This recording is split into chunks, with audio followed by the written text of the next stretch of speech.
NRG really played poorly by any means. I think that their draft was a very solid draft. It was just outclassed by Elevate's. Elevate just played their composition to a T, and it worked out beautifully. It seemed that the control from Dardes on the Sobek was just a little bit too much to handle. The Fafnir going Hand of the Gods wasn't a bad idea because he got these objective secures. You know, getting the Portal Demon, getting that Gold Fury to follow up was good for NRG, but they didn't capitalize off of it the way that NRG are used to doing. I mean, Dardes is kind of known for his Sobek. We've seen it multiple times before.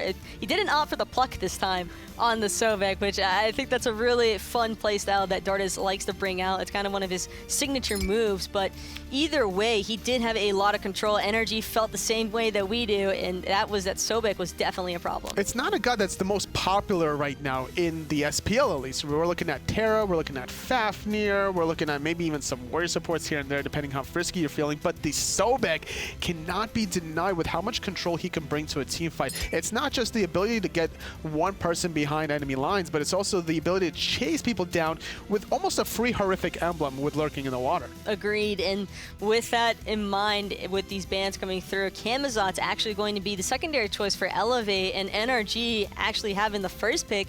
So Chronos is still on the table, Terra's available, and it's going to be the Chronos. No hesitation whatsoever from NRG. I believe it was NRG that actually banned it away because they were second pick, and then Elevate first pick the Erlong Shen, but this time now Chronos can flex easily for either Emilito or Yaman. And Jermaine seems to be feeling pretty confident on that ROM. I would too if I were him. He had a really great display even after such a rough start. I mean, typically you would consider that that's just GG right then and there, but Jermaine, he did not feel any sort of impact in that way. He just played the lane in the smart way, and it paid off. All I know is if I'm Jermaine in that game, in a ranked game, I'm spamming that F6 button just relentlessly. I can't disagree with that. That's got to be like top 10 worst feelings in the world is just watching the enemy team take both your buffs and then first blooding you. But the ability of an SPL player really tests your ability to fight through adversity, and Jermaine did not hesitate at all. He got back into the game and made a huge amount of plays. Sylvanas being locked in for Dardes now. That is probably your typical standard like Season 2, Season 3 kind of dueling right there. Sylvanas has kind of fallen off the mark because while he can provide a ton of lane pressure early on, which is, you know, optimal, at the same time, he gets really easy to shut down in a team fight. He really just, when you're that stationary for so long, there's only so much peel that you can provide to your team, which is why I love the Erlong Shen pickup for Elevate, because that could make up for a little bit of that defensive lack in presence. NRG banning away some mid-majors, Thoth and Yana specifically, Serket and Odin from Elevate, making sure that the Sylvanas is not going to be just abused, because every time we see Sylvanas from certain players, they can predict the rotation from the Sylvanas, and he's a pretty easy target to hit. He has such a huge hitbox. Raijin, though, yet again for Death Banner. And I can't, if it's not broke, don't fix it. That seems to be the story here for Elevate. If Raijin worked out really well for Death Banner, just kind of bought his own time, and that paid off in the long run. Susano and Apollo, however, these are two very interesting picks because Susano and Apollo are both gods that haven't necessarily been super in favor with the meta as of late, but they definitely still have their shining moments. Bringing it back, says Emilito, playing the Apollo. Whenever NRG fall behind in the previous splits and seasons, it was very important for them to be able to find split push plays and look for some towers back in their favor. And this could be a safety net here for Emilito, trying to either out-rotate Jermaine in some of these team fights or have that late game split push prowess. Apollo also having that passive that provides him with a little bit more attack speed could probably fare better in the later mid-game stages against that ROM. Even with Jermaine being super far behind in the late game, he still was able to come out on top because of how often he was able to spam out his auto attacks. Maniac yet again doing the same warding strategy, I believe. He positioned himself around that speed buff, drops it actually right into the camp, which means that they're not starting speed buff probably. Why would you regular ward yourself unless you're not going to be there? Well, NRG, Raffer actually opted to back to base pretty quickly. He was just above 50% health. It seemed as though Elevate were roaming, trying to cut that Geb off, ensuring that he's going to be having a little bit more issues trying to get that aggressive invade off. He opted for the Hog again, and so did Maniac. Maniac with a Hog on the Kakolin. This time around, it's a more aggressive option for him. He doesn't have the weakness the same way as Xing Chen does at level 1 and 2. Kakolin probably has the strongest level 1 and 2 if you can stack that Rage and transform. But more importantly, it's just going to be Maniac utilizing that Hog to start on his own blue buff, potentially concerned that the early game clear from Elevate was just a little bit stronger, and sure enough, no numbers looking for that blue. However, it's already been taken. Not only did he go for the Hog, but he also opted for Bombas Mash. There was no possible way for Elevate to really stop this unless they ignore their own wave the same way that Maniac did. And going for a blue buff on the Kakolin is not going to help him out too much because that blue buff, that mana buff regen transfers into health regen. So he's still going to be playing rather aggressive and he'll have a little bit more sustain, but without the gold for the health chalice, more potions for no numbers. And Cherio and Death Panther trying to secure these left mid-hand Harpies. Rapper making the rotation, and Death Panther getting incredibly low to adapting. Just able to get away. If adapting's level 3, he throws the jet stream out, probably secures the kill, but Yaman gets pulled in by Dardas. Sylvanas already paying off first blood for the mid-mage out of Elevate. And that was just absolutely beautiful. Counter engage by Dardas, locking him down, and that's one of those worst. Getting pulled into your death is always a terrible feeling. You know, you can either get pulled by a Sobek or you could get pulled by a Sylvanas. Dardas doesn't care which one you ban away, he'll take away the other. Still going for the blink, which I really enjoy seeing here.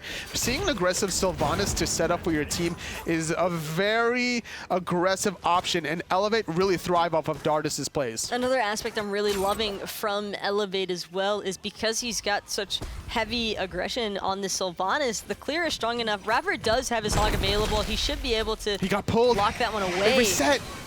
Taco, it reset. I think that they want to potentially try and kill Raffer. No worries. Hog will secure that purple buff. Still force the Hog from Raffer, but it delays the purple buff. Even by 5 seconds is enough of a tactical play for Elevate to probably look for the invade later down the road. Another route onto Emolito. Dardas not going to get mesmerized there. Backstepped right at the last second, and because Elevate's dual lane is so aggressive between this Rom, Sylvanas, they're able to just rotate after the wave and maybe clutter the voice comms for NRG.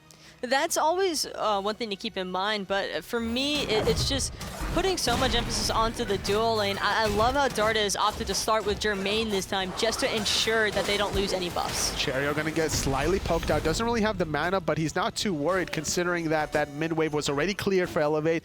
His mid partner backed on out, but Cherio's kind of lazy backing, allowing Yaman to just stand up there and poke him, not really respecting the Chronos. Well, Chronos was still level 4 at that time, and without any of the buffs being available on either side, there's really no worries. The buffs aren't going to be spawning soon enough to where having a slightly delayed back is going to make that much of a difference. Cherio now finishing off Boots 2 here. Still not enough with the Warrior tab. He's going to try to farm up a little bit longer as the red buff has respawned for both teams. And this could be a play starting to transition to the right-hand side. Cherio could make a huge impact with that Fear No Evil. Once these speed buffs respawn, adapting is already positioned there. Geb is a very solid candidate, though, for negating the effects of a Fear No Evil. That is so long as he's not caught up in it.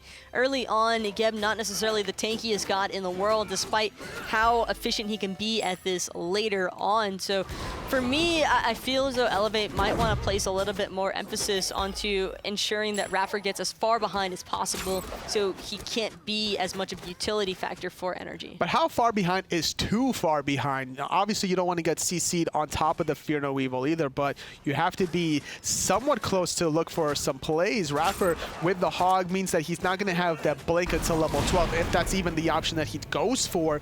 So you're looking at a very passive support player. And that's the other thing, too, to keep in mind, is that Dardas does have this blink available. He can go in at any point without NRG even anticipating it in the slightest. And so with all of that in mind, it's still going to be NRG able to lock away those oracles providing that vision for themselves. 5 minutes into the game, we saw an earlier pick from Elevate onto a very impressive pull from Dardas onto Yaman, and with that one death, Death Panther is able to slowly build a little bit of a lead here, getting more experience per minute. With a 1-level lead, he's going to be able to back before Kronos to finish off his boots here. Speed buff's not respawn, red buff, purple buff not either, so we're going to probably see a little bit more lull in the action until these level 9 plays come out.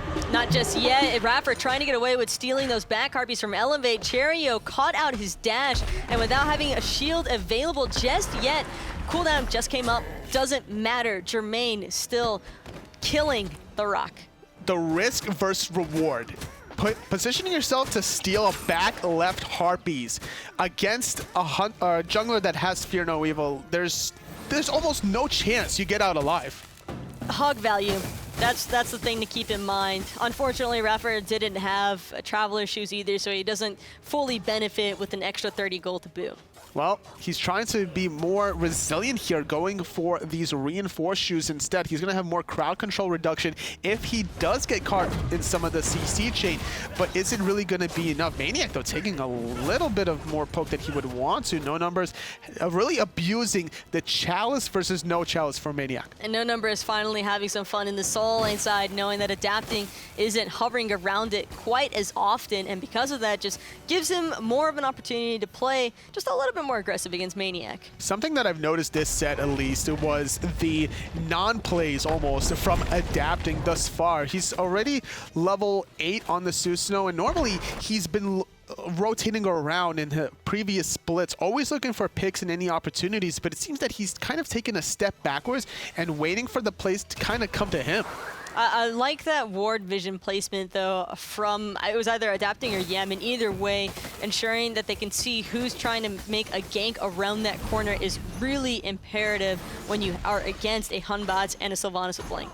Dardas, though, he might be looking for that blink. It's forced the fear into NRG's eyes as they back off. They actually even concede one minion under the tower, stripping away some gold. Speed buff, though, will get secured by NRG as they 4-man collapse around it with the fear of Dardas and Cherio right around the corner. Death Panther gave it a thought, but recognizing just how much damage NRG has right now meant zero chance of stealing away that speed buff. No possible way, but they're still just slightly step ahead of NRG right now. Elevate, they clear the mid first, they're going for rights. They clear the mid first, they're going for lefts. And if this keeps reoccurring here, Elevate are slowly building this gold lead. They already have 2 picks here, 1,500 gold lead to follow up, and NRG have just been quietly waiting. And this leads me to believe that NRG are banking on the late game. How do you feel about both teams' comp? Hold that thought, though. Adapting, finding a pull onto Cherio, really poking him out. Maniac double knockup, forcing the jump away. Jetstream, but no pull as it was used earlier on. And adapting again, still trying to go in with Maniac. No Number is actually forced into his ultimate as Maniac expends his, but not going to really have too much more action coming out of that Soul Lane. Dardas is here just for good measure, or the Fire Giant Elementals will be secured by NRG. But as I was mentioning before, whose side do you favor for the late game? Because to me, it seems that NRG want the late game. NRG want the late game, but I feel as though it might favor Elevate purely because of that Fear No Evil. Hunbat's ultimate, when you're able to spam it, because Cherio will build into at least 30% CDR, I imagine, and with that in mind, late game, you're expecting at least 1, 2, sometimes even 3 Fear No Evils in engagements the longer that they occur. Jermaine outboxing Emilito, the Hunter versus Hunter matchup, hearing Raffer rolling in the distance, trying to get out, but nice use of that ultimate. Going to force out the beats from Jermaine, and there was realistically not too much follow-up there. Adapting wasn't there, but Jermaine didn't know that, playing it very safe. And instead, it's going to be Yaman getting a little bit of pressure taken from Cherio. Unfortunately, too deep underneath this tower, so Death Panther opting to not follow up. Yaman didn't even panic there. Didn't use the beads, didn't use the ultimate. The way the Fear No Evil was positioned allowed Yaman to still safely go down his own tier 1 tower, and that's going to be a wash for Elevate. That's the dream, pretty much, especially as a mid-lane Kronos. Granted, he still had his ultimate, so he could have potentially dropped that in order to get away, but if you're taunted and your beads are on cooldown, then you could have been in a little bit tougher of a situation. Still has both, though, so that's always a positive. Death Panther now switching things up. He's not going for the same Warlock Sash the way he did the last game. It seems that he's going for the Book of Thoth. What's the reasoning behind this, Taco? This is a primary example of adjusting to a composition. And for NRG, they don't have the same sort of shred burst mentality that they did in the previous game. They still have a decent bit of damage output coming from Susano and Chronos, but it's not as devastating as what a Nemesis Ultimate combined with the Souls kit can be. And not only that, there's realistically no blinks coming from NRG. Raffer going for the Hog, Maniac going for a Hog. There's not too many team fight relics for NRG with 3 beats. There's no sprints, shells, horrifics, and that leads Elevate to play the way they really want. I'm curious if Elevate are going to, because like I mentioned earlier, I do feel as though the mid to late is probably more in favor for Elevate. They've kind of been playing a little bit more to NRG's pacing, though. Every single kill that they have acquired so far has been off of counter engagements from NRG. But the thing is that the respawn timers are a little bit too short at 11 minutes to take advantage with a Gold Fury or otherwise. So if there's more picks from Elevate, that's when some of these objectives are going to start to fall. Jermaine getting the left side here. I think, is he soloing the gold? No. I think he's trying to bait somebody out because these oracles are not coming up for another 15 to 30 seconds. Jermaine just wants to see who's hanging around right now for the oracles, and they are happening to blink right now. Raffer, he does have his Cataclysm available if he chooses to aggress that any further, but no need to. NRG able to secure those oracles. Any little objective in the SPL matters. Securing it, fighting over it, as long as you don't really die over it, then you're looking to make a lot of progress here. And Elevate, they haven't really been able to build off of their 1,600 goal lead. It's kind of stagnated here heading into the 12-minute mark. And I'm not really too worried, though, if I'm in their shoes, because they have more aggressive playmaking opportunities between Dardas having this blink, no numbers with the shell, whereas there's no team fighting relics before level 12 on the side of NRG. Mild experience disparity, though, in favor of Elevate, around 2,300, and that could start adding up pretty heavily. Again, Cherio just slightly ahead of adapting, able to already pick up that blink. Wouldn't be surprised to see Elevate start grouping and playing around this Gold Fury a little bit more frequently. Last game, it was Jermaine that got bullied and abused. He was behind about 500 gold or more at every stage of the game, but this time around, being left alone in a neutral position, he's actually ahead slightly in the net worth as a ROM, but not really willing to pull the trigger quite yet and look for the Gold Fury. Same can't be said for Yamanover, as his ultimate was just forced out by Cherio and Death Panther. Pretty massive ultimate burn away as well. No numbers, being the bully that he is as an Erlong Shen, using that Mystical Mail, using the Health Chalice to his fullest advantage, whereas Maniac has to sit behind his own tier 1 tower and wait for the minions to come to him instead. And it's Elevate actually making this play onto the Gold Fury after forcing out Yemen's ultimate, but instead it's going to be Raffer. He looked for the contest and he stole it. He stole it with the knockup. There was no blink there. Into the sky comes landing Emilito, adapting, taking out Dardas. The counter engage from NRG are paying off. They got 2, but Death Panther, 180s, kills adapting. Raffer taken out by Cherio. A 2 for 2 at the end of the day. Make that a 3 for 2 as NRG walk away with 3 and the Gold Fury. Nowhere left to go, though. That is the storyline here for Elevate. They used so much trying to secure that Gold Fury, and for a Geb knockup to come in and steal it, that is just a horrible feeling. Wow. Just wow. There's no way that that should have been a possibility if you're Elevate. Somebody needs to be zoning away Raffer. The rate, it's more damage the closer Raffer is with that knockup. So, and without Blink 2 for him to make that kind of a play, someone from Elevate dropped the ball. He just slowly walked up and was able to get the knockup off. It's just the unfortunate circumstance. Elevate caught slipping. Also, Death Panther didn't use his ultimate for the Gold Fury. Instead, he tried to use it for the cleanup kills. He was probably expecting a team fight after the fact. Do you like that play for Death Panther, holding on for his ultimate after the Gold Fury? If he used his ultimate while the Gold Fury was happening, it most likely would have gone in Elevate's favor. So hindsight's always 20/20. And in this circumstance, it probably would have been better for him to just secure that Gold Fury right away. But it's not leaving Elevate hurting too much just yet. They still have an opportunity to come back here. Portal Demon's still on the map and ready to be aggressed on by anyone. These were the first 3 kills for NRG after the misplayed Gold Fury call from Elevate. And this alone could be the catalyst for NRG to start feeling confident to make the plays that we've all been accustomed to seeing. Adapting has been relatively quiet. He's just more content about farming, which isn't a bad thing at all. He's sitting at level 13. It's just a different adapting than what I'm used to seeing. And both sides are really just trying to wait it out and build up as much farm as possible before these engagements start breaking out. But the concern for that is the later a game goes, when the team fights do start happening, those death timers are going to be climbing right up there. And there's going to be more action here on the right-hand side. Rapper rolls in. Cherio not on the mark. Adapting blinks away. The defensive option is there.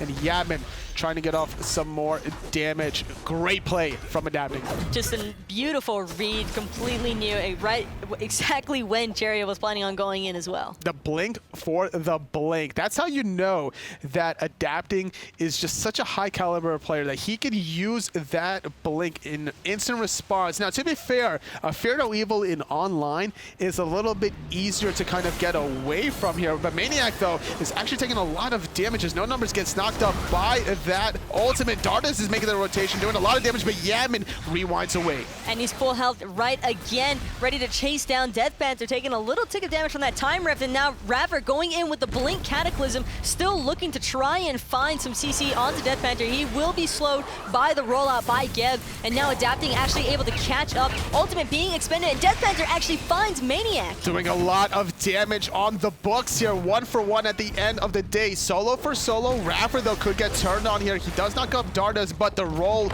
is good enough to get into safety here. Maniac bit off more than he can chew. He didn't respect the damage coming out of Death Panther. There's no magical defense for the Kukulkan. And the shell is really what gets me, because Dardas just completely saved his life. Same can't be said for Adapting as Cherio finds him into that T2 tower. That monkey bounce is going off the speed buff, but Emilito will not allow this to go unanswered. Cherio forced to use that defensive ultimate. His jump is trying to get off of cooldown here. He's going to jump back into that tier 1 tower, but he's going to take 2 tower shots. The Blink, though, he only ate 1. He might actually get away, and he will. That was an insane play by Cherio. Everybody at home, I mean, I was even wondering, what the hell is he doing? We're running into that T1 tower. Maybe the creep wave catches it in time. No, Cherio completely calculates everything instead. Now, the pathing for you to go from underneath the tier 1 tower in the solo lane to go above it, you have to take 2 tower shots unless you blink away. And the timing had to be crucial that you blink right before that tower hits you, because you don't want to take that second shot after you get your blink into combat. Still a mild win for NRG, because Cherio was so delayed in his back that it left an opening for NRG to look for the Portal Demon, able to find it, no problem. Jermaine getting pulled in by Adapting. No relics expended, though. Just no fear at all from Jermaine. He's sitting pretty at level 17. He was expecting, like, okay, even if I take this damage, I have Sylvanas to heal me. I have my own Devil Gloves to heal me. I'm not worried about this level 14 Susano that just wasted a blink. And this time around, Elevate really wanting to secure this Gold Fury. Energy hanging around the corners. 30% health, but Adapting a little bit early on that ultimate. It's already been used. No Numbers taking a lot of damage. The knockup is good, trying to keep him into place. Deathbender now using that ultimate down the lane. Dardas blink ultis, finds a kill. Maniac onto No Numbers here. In the backline is Cherio trying to find a pick as Jermaine is trying to rain it down, but it's 2 picks from NRG to start things off. And Yemen going absolutely ham on that backside. Nobody paying attention to the Chronos, and he's just completely free casting. Same could be said for Jermaine, though. Everybody is so low. The cleanup is real. Jermaine rolling in. He needs to hit the shots. The pull from Dardas not on the mark. A 1 for 3, though. At the end of the day, Yaman did get responded to in kind, which is enough DPS to strip away from NRG to not go for this Gold Fury themselves. Jermaine and Dardas are healthy enough, however, to, if they wanted to, they could actually maybe look for the Gold Fury, not willing to risk it considering that the rest of their team is still waiting to respawn. But I think that fight just hand in hand all the way for NRG because Cherio looks for that backside engagement, and when he went for the back line, just got completely collapsed on. The problem was that No Numbers took too much damage too quickly. They lost their frontline buffer, which meant that Death Panther had to use his ultimate, trying to just get off as much damage that he could before he fell, and it was just a cyclical effect of death after death for Elevate that NRG fully abused. Just everything funneling into each other. But that's what makes those little corridor jungle fights so much fun to really see them unfold, because it could have realistically gone either way. The fight from Death Panther around the Gold Fury compared to the fight from Death Panther around those left side mids. You play around your strengths and weaknesses, and that angle for Death Panther's ultimate is probably the most optimized it's ever going to get. And again, Elevate, no worries in the world. They want this Gold Fury so badly, and they might just have the damage for it. And sure enough, they aren't going to lose it to the knockup from Geb this time. But Raffer, he saw it from a distance. His blink was up. Maniac is going to find the double knockup, trying to retreat as he goes into his rage. Cherio jumping over the wall, not wanting to chase down the Soul Laner. Level 17 Kukulin, pretty tanky here, at least in the physical department. Going now for Shogun's Kusari? No, it's going to be Genji's. It's going to be Genji's, and it's going to be Yaman shredding No Numbers' health.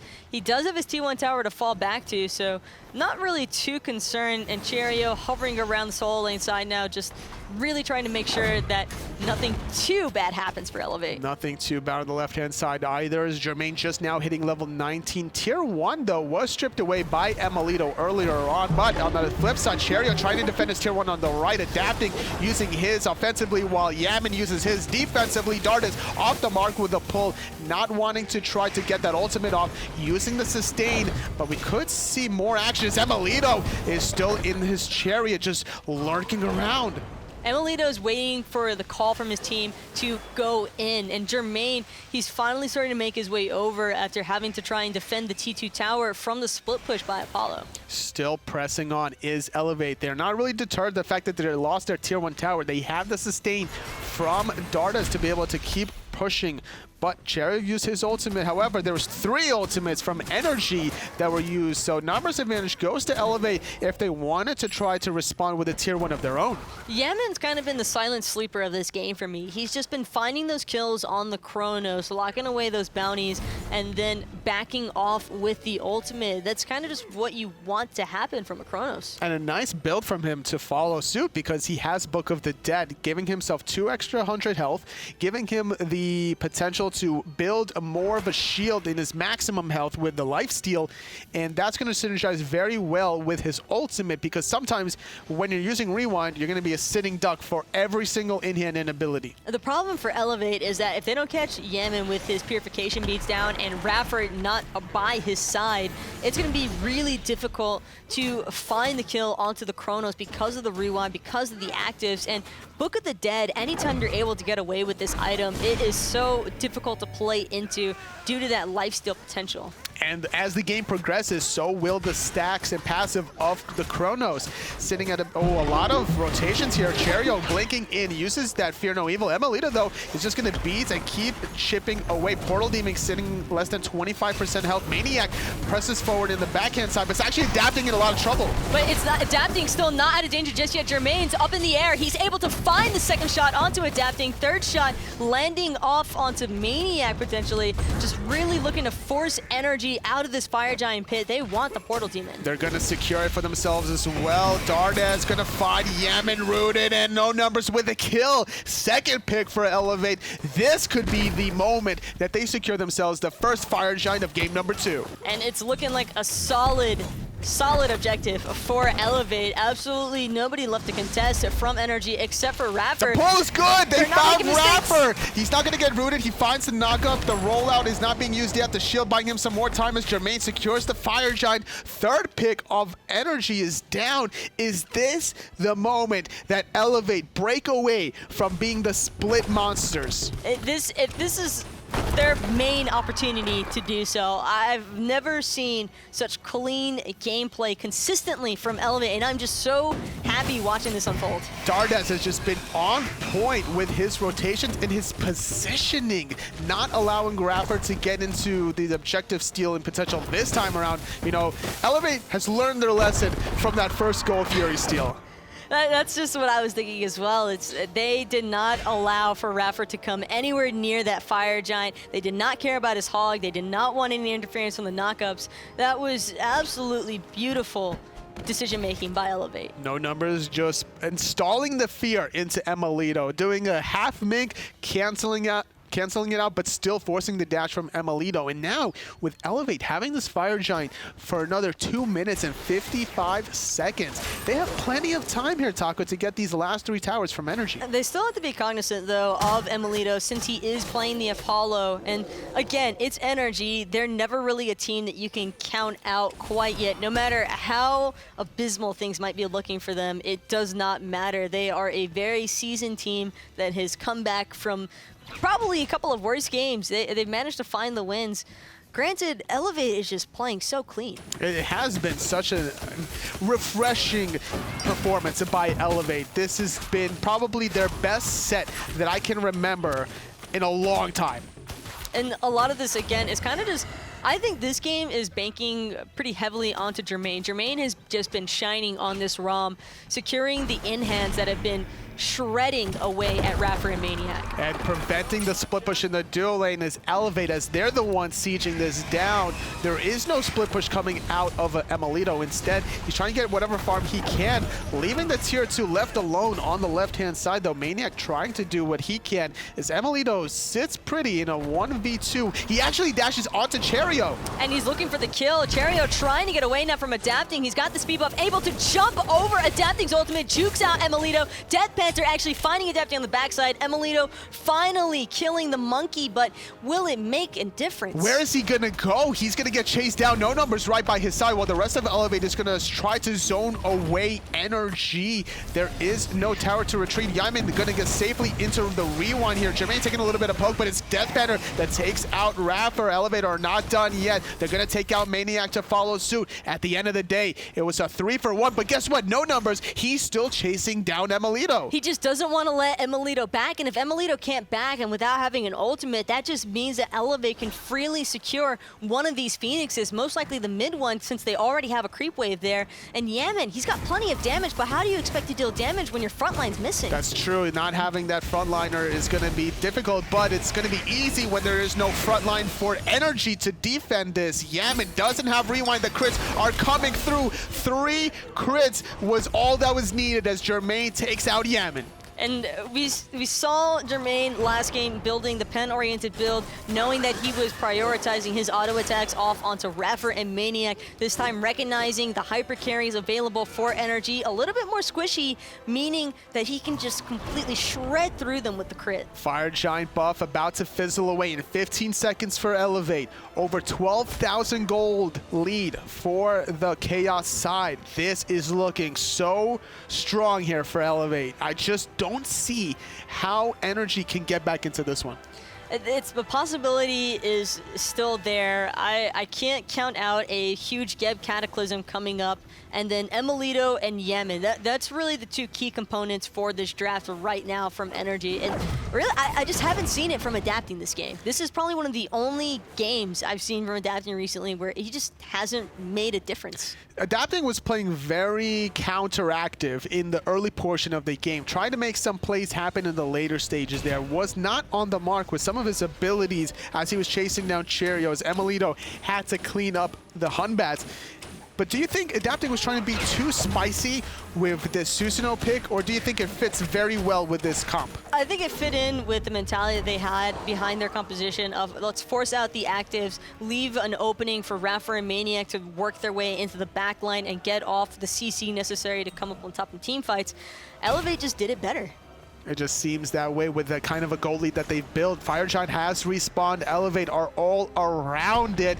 NRG need to respond to prevent this buff from going the way of Elevate if they want to keep this set at least at a split. Adapting, taking more damage than he wanted. He's forced out, but the rest of NRG are looking to force out Death Pattern. He's very low. Rewind is good for Yaman, but Maniac takes a spill before. And Raffer caught out of his rollout, forced into the Cataclysm, not enough to get away. Death Panther, all too much damage to deal with, and instead it's going to be no numbers, just chasing down Adapting, and Yaman able to find Adapting with the Thorns and the ultimate working against him. 3 for nothing. Elevate, they're gonna go for their second Fire Giant. Look above though, Emelito, he's looking for the steal. Is he spotted? He's right around the corner. It's a little bit too late here. Elevate gets their second Fire Giant. They find their 4th kill onto NRG. They're gonna go storming down the right-hand side for that second victory of this set. This is looking to be all Elevate in this game. They can. There's 4 members dead right now for NRG. Oh, the monkey bounce. A little too late. Now, to be fair, for those not aware at home, Cherio is playing with very high latency, a little bit difficult to react accordingly, but the Fear No Evil down the Titan Room. NRG need to defend this. It's going to go down, and Elevate are going to walk away with a 2-0 victory, breaking away from the Split Monster curse. And